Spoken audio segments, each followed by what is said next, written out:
What's going on, everybody? It's your boy Jay Rich, back to bring you your MLB props for June the 3rd. Yesterday, we had a great day. I gave you a core of 3 players, Mookie Betts, Paul Goldschmidt, and Austin Hayes, and they all hit. We had a 3 for 3 day. Super excited about it. I was really happy to see those guys come through. I gave you guys some flex options. None of them hit, actually, surprisingly. I told you I felt okay about them, didn't love them, and all of them didn't hit. So if you played the core, you did great. If you flexed a few, you probably still made some money, but hopefully you at least played that core because it did do well. And I have a lot of picks we're going to go through today. A lot of ambiguity as well. So we're not going to have a massive core. There's not going to be a ton of things, but I told you guys from the beginning, I like to show you all the ones that pop in the model that hit the thresholds I like. And there's a couple guys who didn't hit the thresholds that I still do kind of like, but overall, I will show you the main 8 guys we'll be looking at today. So let's dive into it right now. So we're starting over here with my core-ish 8 guys that popped in the model. You know, I like to see an edge of over 70%. That's usually my threshold, my cutoff point that I like to start with. And then you start looking into the factors, some of the guys they're going against, how they're ultimately shaking out.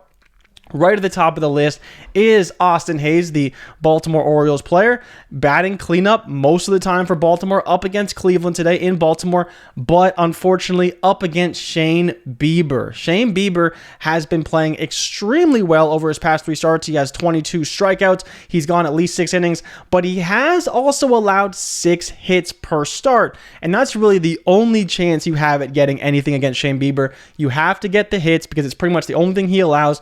The good thing about Hayes, he does only have a projection of 4.5, so there's a lot of things we do like here at 4.5. We have him projected for almost 9.5 points. It's a little high. Part of the reason why is because his pitch factor is still high. So early in the month of May, he did have a start where he allowed 7 runs and got hammered, but ever since then he hasn't allowed more than 3 runs, 1 run in 2 of his past 3 games, and has been getting a ton of strikeouts, over 7 strikeouts per start. So Hayes, who you see popping in the model, and Trey Mancini could be in trouble. You see Trey Mancini 0 for 6 in his career against Bieber, and that is not good. I feel okay about Hayes, though. Hayes has been playing well and still ascending. Season average of 7.5, last 14, 9.7, last 7, 10.86, and the Baltimore Orioles are on a tear right now. They're playing really, really well. So I don't hate going after an extremely low line in Austin Hayes to target a player who has been really good in Shane Bieber, but has given up quite a few hits, and there is potential for him to get an RBI or a run to go over. You basically need a hit, an RBI, and a run, or a hit and a walk, which again, Bieber doesn't walk a ton of guys either, so I'm not going to hope for it, but there always is potential there. You see the pitch value factor. Again, it most of the time comes down to fastballs, but he has actually hit sliders surprisingly well. So maybe he can get a hold of one of those sliders. If he can avoid the curveball and the changeup, he should be in good shape. Now let's get to a guy who is definitely in the core in Jose Ramirez, the Cleveland star third baseman. I mean, what else do I got to say? He's up against Bruce Zimmerman, great pitch factor. They're in the same ballpark, which isn't less than ideal. But the p-value factor for Jose Ramirez is almost a 10. You see the projection at almost 18 points, over double his projection on PrizePicks, because he is balling right now. 11.7 on the season, 16 over his last 14 days, and 17.8. Pretty much the only day he hasn't hit very well is the one day I took him before. So I'm not going to fade a guy simply because he hasn't done it over the last time I took him and blah, blah, blah. The model tells you who to play, and I'm not saying you have to play him, but you see a lot of things we look for are positives. The very high averages over the last few days. You see the pitch value factor. Bruce Zimmerman gives it up in bunches, and the p-val factor, because if he gets fastballs, he's going to rip them. The last time we talked about he has to avoid the slider. He could not avoid the slider. That was one of the issues. He also hits changeups very well, and another reason why he's in a great spot. But Bruce Zimmerman doesn't have a good slider. So Jose Ramirez should be fine versus him, and I think he's going to smash today in Baltimore. Then we get to Mookie Betts, who, again, was great yesterday. Not that great, but he got it done because he stole a base. He had a hit. He also had an RBI. So he was good. Cashed for us. That's all we care about. He's coming down a little bit, as you can see, 13.86, down from 16. So he had his hot stretch. He's kind of coming down a little bit. He's got a projection of 8 right now, compared to Jose Ramirez has a projection of 8.5, but he's still projected for 16 points. Chris Bassitt, not a great pitcher overall, and has allowed quite a few runs. And then you do have a P-Val factor because Mookie hits every single pitch, isn't negative across the board. He throws a lot of pitches, whether it's a fastball, slider, cutter, curveball, changeup, all positive in the P-value factor for Mookie Betts. So he has the advantage against any pitch that Chris Bassitt throws his way, and that's why I'm willing to trust him today. As on top of that, they are the Dodgers, right? The Dodgers only scored 2 runs yesterday. I don't think we expect them to score only 2 runs again. There is always a chance Turner could go off, Freeman could go off. Justin Turner has been playing extremely well, and I meant Trey Turner and Justin Turner. Both of them have been playing actually surprisingly well, but Mookie is the star. He's the one that sets the table, and he also, I believe, right here you see in the BVP, has 2 steals off Chris Bassitt, and that is a factor because we know they get 5 points for those steals. So even though he only hits 1 for 4 against him, those 2 steals do matter, and we are paying attention to that, and I think that could continue again today after he got a steal last night. Now going into Starling Marte, who struggled yesterday. Like I mentioned, I didn't love Marte. It wasn't the greatest matchup up against Goslin, but today he has Tyler Anderson, who is not as good of a pitcher. And while he only hits 231 off Anderson, which is slightly concerning, he's got a couple RBIs, has had a steal against him. Who knows when that was? Could have been years ago. Marte's not running as much anymore, but he used to run a ton, and that's one of the main reasons why people loved him. He's got the power, he's got the speed. He's still ascending as far as his last 7 averages. You see his just up, and up. 11.5 over his last 14, but almost 13 over his last 7, with yesterday being one of the big exceptions. Didn't play particularly well, but part of the reason why was because Francisco Lindor was out of the lineup. There is fear that he hurt his hand, and so he didn't actually play yesterday. So he's off my board. I'm not even playing him today. Even if he's in the lineup, you don't want to run that risk, but he did pop in the model, so he's on the list, right? But he's still got a projection of 7.5. Marte has a projection, or a PrizePicks line of 7, projection of 12.6. He is a guy that has been running really hot and does have really high upside. You see the P-value factor slightly positive. Let's go and see if there's any big negative pitches. He's going to be worried about the changeup. So Tyler Anderson does have a good changeup, clearly, because he's factoring in against Marte and Lindor. Marte hits changeups a little bit better, but he doesn't hit cutters very well, and curveballs is relatively neutral. So again, you got to work out that fastball, but if you can't let off the changeup, you are going to be in trouble, and that's probably part of the reason why he is 231 against Anderson, because Anderson's changeup is a little bit more than Marte can handle. And so I'm not all in on Marte, but again, if you want to take him, he's not bad.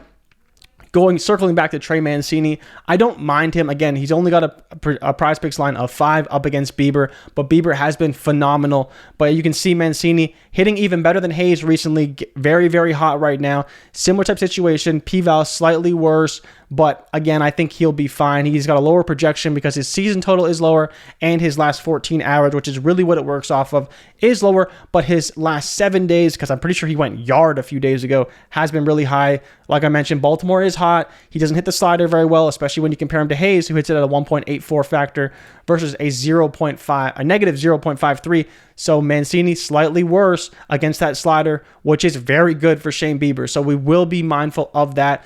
So I'm not all in on Mancini. I like Hayes better. Right now, Jose and Mookie are the 2 guys I'm targeting, and I do like, and these are some of the reasons why. Then you get into Soler, who I've been yesterday I was like, I don't trust him. I don't want him. And I think I'm in the same situation today. I just don't think I can do it, honestly. I like him. I just don't know if I like him that much. You see the pitch factor is good. Park factor in Marlins Park is fine. You see the P-Val factor is good. Projection 11.4. He's 11.37. 12 over his last 7. 6.5 projection. PrizePicks line. I mean, 0 for 2 for his career. All the factors look fine. Obviously, hit off the fastball. Should be good. I don't know. I can't quite get there for Soler. I think he's flex viable, right? So the guys I think are flex viable are definitely Hayes, if you think the core should be just Jose and Mookie. Starling Marte is flex viable, but I don't love him. And then Mancini, I think, let's just say we're fading Mancini overall.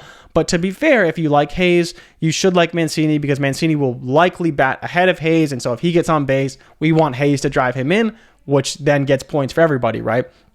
But back to Soler, I just don't really like who's playing right now. I don't really like how he's playing. He's been good, but he didn't hit for us yesterday. I think I'm willing to fade him today.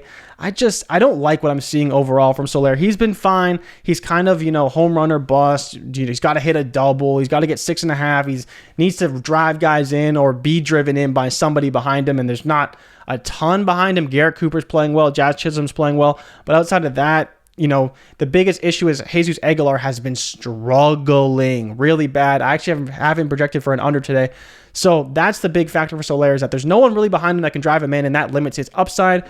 But the person who I do really like today is Joey Votto. Joey Votto up against Josiah Gray, who is not very good at all. Gives up a ton of hard contact. We saw yesterday the Cincinnati Reds put up 8 runs on Washington, and I would expect more of the same today. So you see Josiah Gray just not very good. Doesn't throw a ton of great pitches. You see it's pretty neutral overall against Joey Votto, because Votto has struggled this season, but as you can see, he's really picking it up. In Toronto, he played relatively well. Now again against Washington, playing a little bit better past 7 games, averaging 9 points. It's not the best matchup ever, but you have the park factor in Cincinnati, which is massive because that park doubles, triples, home runs, just everything goes right. And then hitting 4th in that lineup behind Brandon Drury, Tommy Pham behind him driving guys in, and then as well, they got Nick Senzel back. There's a lot of reasons why Cincinnati could be trending the right direction, and why Votto is a great play. So I will have Votto in the core today. I think the core should be Jose Ramirez, Mookie Betts, and Joey Votto. I like what I've seen from Votto. You see no history there between him and Josiah Gray, but with how well Cincinnati has been playing, I think there is a great shot they blow out Washington again, because it's just what's been happening so far. And on top of that, they had to use multiple guys in the bullpen. They got after the bullpen. I believe Votto actually homered off someone in the bullpen. So again, he's just running very hot, playing extremely well right now. So I would be willing to run the risk on Votto. 6.5 is a pretty high total for a player of his caliber, but he also has tremendous plate discipline. And that's one of the things that can't be understated about Votto. While he's getting older, his career is almost done, he just has a great batter's eye, and he can get after it. He's slowly heating up. The weather's getting better. Some of these older guys, it takes them some time, but Votto is a great, probably all-time hitter as far as plate skills, discipline, being able to draw a walk, and then he just needs guys to drive him in behind him. We saw Kyle Farmer homered yesterday, so there's a lot of guys who are hitting very, very well on Cincinnati, and I think there's a great shot Votto goes over, so I do like him overall. And so these are the guys we're looking at. But the 2 guys I want to touch on are Paul Goldschmidt and Austin Riley. So Paul Goldschmidt was a 65% edge. He has a projection of 8 today. They finally bumped it up from 7.5 on PrizePicks. And then Austin Riley, playing in Coors, is running super hot right now, batting 4th or 3rd, depending on the day, in that Atlanta offense. Atlanta put up 16 runs on Colorado yesterday. I like Goldschmidt. I like Riley. They didn't make the short list because, like I said, I like to play guys with 70% thresholds. Would I consider it? Of course. They're both great hitters. They're both in great situations. As on top of that, Goldschmidt hits 500 with a home run off Marcus Stroman. So again, more reasons to like him overall.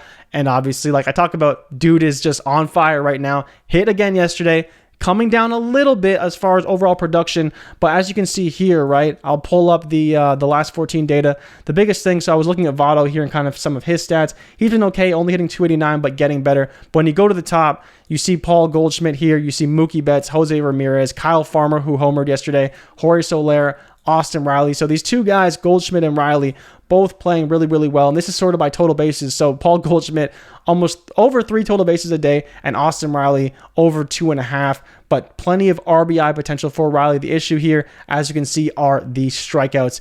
He struck out 20 times over the last 14 games, which is a ton of Ks, but still hitting 328, and I still like him overall. Let's just take a quick look at his fly ball rate. It's probably insanely high. He's got 35% fly ball rate, 43% hard hit rate. So again, lots of reasons to like him. Jose Ramirez, 54% fly ball rate. He could be a guy who could homer today, and I will be betting him to homer. He's in great shape, and Mookie, obviously, you get it with the steals, you get it with average on-base percentage, OPS, he scores runs, he gets RBIs, he gets extra base hits.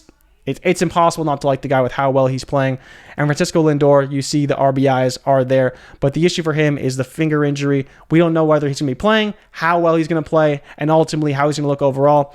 But As always, if you tail, give them hell, and if we fail, do not bail. I appreciate everybody in the comments telling me how much they like my analysis, the in-depth of it, and I appreciate all you guys who do watch, so make sure you drop me a like if you like the video and subscribe for future content.